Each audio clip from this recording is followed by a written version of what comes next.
हमने सुख और खुशियों के लिए अपने जीवन में वेलकम का बोर्ड लगा रखा है कि वो सदा हमारे जीवन में आए,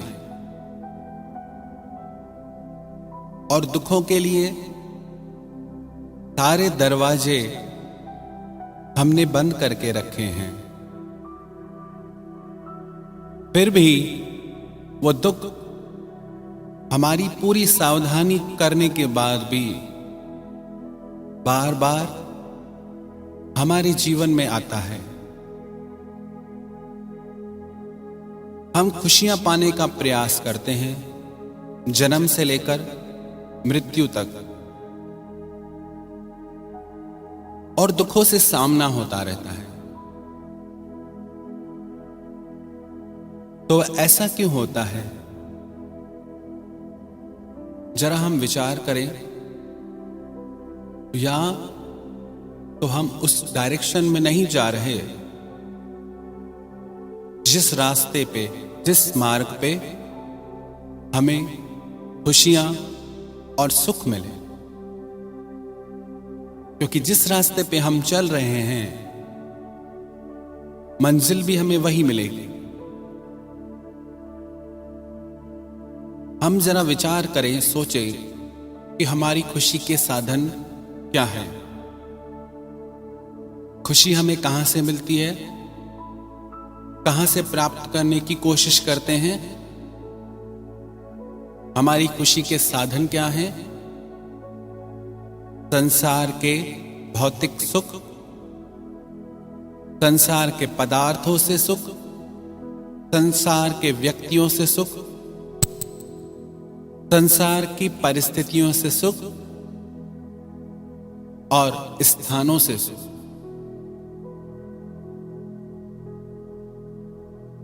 एक बात हम ख्याल में ले कि जिनसे हम सुख की आशा करते हैं, क्या वो सदा स्थिर रहने वाले हैं? जिनसे हमने परमानेंट सुख की आशा की है, खुशी की इच्छा की है, अनकंडीशनल हैप्पीनेस की इच्छा की है, तो क्या वो लिमिटलेस हैं? क्या वो शाश्वत हैं, सदा रहने वाले हैं? तो सबसे बड़ी भूल हमने कहां की?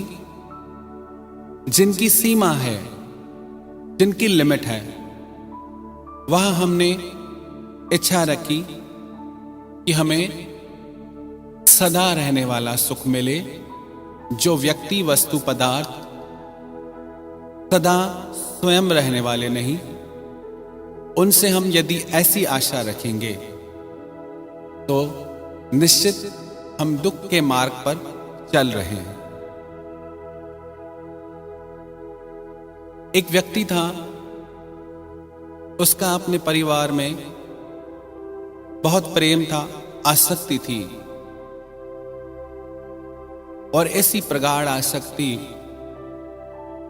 जो परिवार के सिवा उसे कुछ नहीं सूझता था। देवर्षि नारद एक दिन वहां से गुजरे और उन्हें उसे देख के दया आ गई। उन्होंने कहा कि भाई, क्यों इतना परिवार में आसक्त होते हो? क्यों पशुओं जैसा जीवन जीते हो?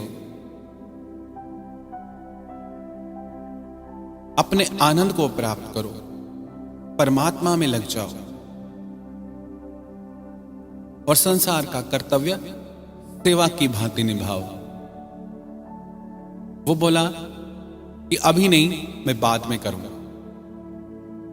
नारद जी ये बोल के चले गए। कुछ समय बाद वो वहां से गुजरे तो देखा कि वो व्यक्ति वहां नहीं था, लेकिन उस व्यक्ति का पुनर्जन्म हुआ। वो उसी घर में कीड़ा बन के घूमने लगा। देवर्षि नारद को ये देख के बहुत दया आ गई। वो बोले कि भाई, तेरी ये दशा हो गई परिवार में आसक्ति रखने के कारण तू इस देह का त्याग कर और भगवान की शरण ले। वो बोला कि नहीं, मैं सारे घर वालों के साथ रहना चाहता हूं, उन्हें अपने करीब देख के मुझे बहुत अच्छा लगता है। देवर्षि नारद को बहुत अचंभा लगा कि ऐसी इसकी दुर्दशा हुई है, पर आसक्ति के चलते इसे यहां दुख दिखाई दे रहा है। नारद जी वहां से चले गए। एक दिन फिर वो वहां से गुजरे तो उन्होंने देखा कि वो उसी घर के बाहर कुत्ता बन के घूम रहा है। उन्हें बहुत दया आई। वो बोले कि भाई कब तक यहां पड़े रहोगे, छोड़ो अपने परिवार कामों। वो बोला मुझे बहुत अच्छा लगता है, मैं इन्हें रोज करीब से देखता हूं और ये मुझे खाना देते हैं, अपने घर के लोगों से बनाया हुआ खाना मैं खाता हूं, मुझे बहुत अच्छा लगता है। और ये सब देख के नारद जी सोचने लगे कि ये आसक्ति इतनी प्रगाढ़ है कि दुख में भी सुख की भ्रांति कराती है, अपमान में भी सम्मान की भ्रांति कराती है। जिन परिस्थितियों में हम आसक्त हुए हैं, जिस परिवार में, जिस समाज में, उससे ऊपर उठकर हम सोच नहीं पाते कि वास्तविक सुख और खुशी का स्वरूप क्या हो सकता है।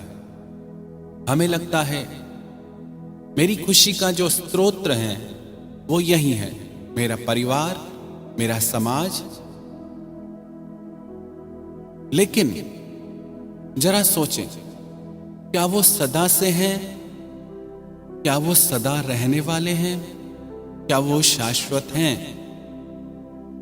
यदि नहीं तो उनसे सदा मिलने वाली खुशी हमें नहीं मिलेगी। तो हम सदैव खुश कैसे रहें? उसका सिर्फ एक ही साधन है, एक ही स्तोत्र है, वो है परमात्मा। क्योंकि हमें ऐसी खुशी चाहिए जो सदा रहे, जो काल की सीमा में बंधी न हो, जिसके होने से पहले, जिसके होते समय, जिसके होने के बाद उस पे दुख की छाया भी न पड़ती हो। और हम परमात्मा के अंश हैं।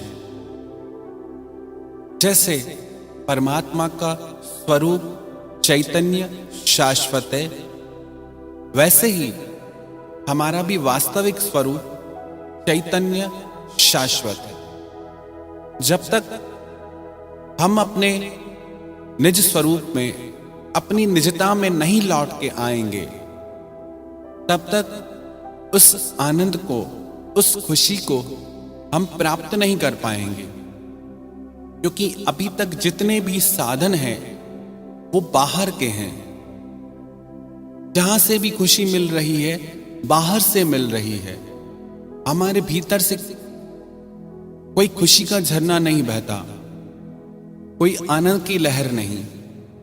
जब बाहर से कुछ अच्छा सुनने को मिलता है, देखने को मिलता है, संसार से प्रेम मिलता है, हम प्रसन्न होते हैं। वही संसार जब पीड़ा देता है, अपमानित करता है, तो हम दुखी होने लगते हैं।